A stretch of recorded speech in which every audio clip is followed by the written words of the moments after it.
Hello, my name is Heather Maria Joshi, and this video will show you how to make a stylized self-portrait.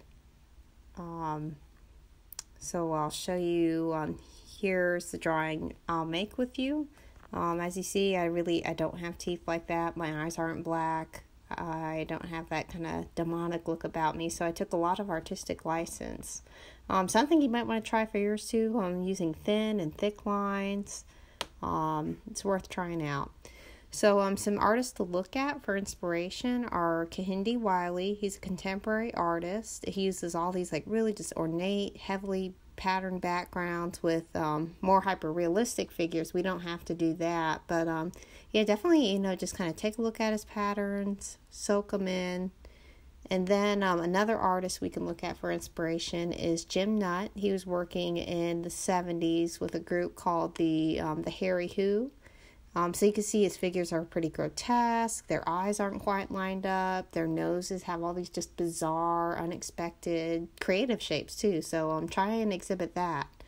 As far as materials, you can have your 11 by 14 sheet of paper, 8.5 by 11 sheet of paper.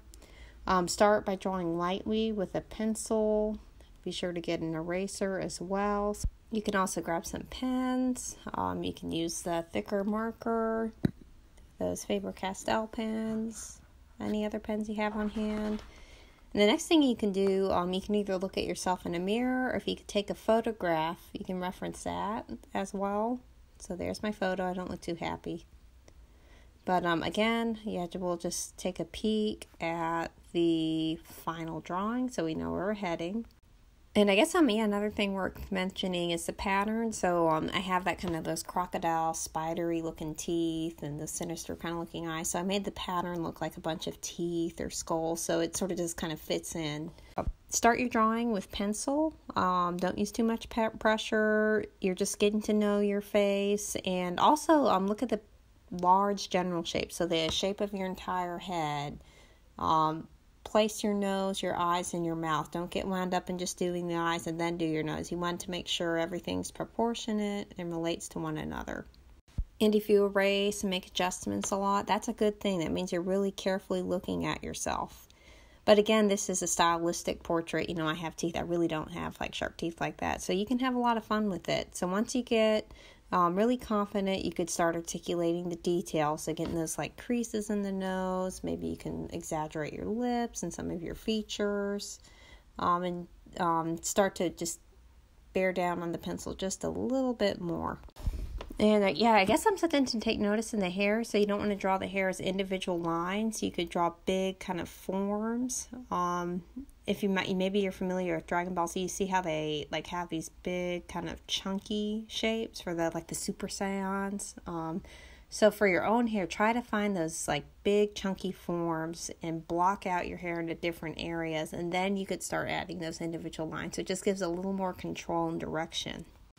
So, I started drawing the pattern in the background. I lined in or added the pen to the background first. I prefer going from the back to the foreground. You could do the opposite. There's just the pen. It's the same width throughout. So it has kind of a unifying element. Here I just added a photo filter up to the contrast. So you just see the white of the paper, the black of the ink.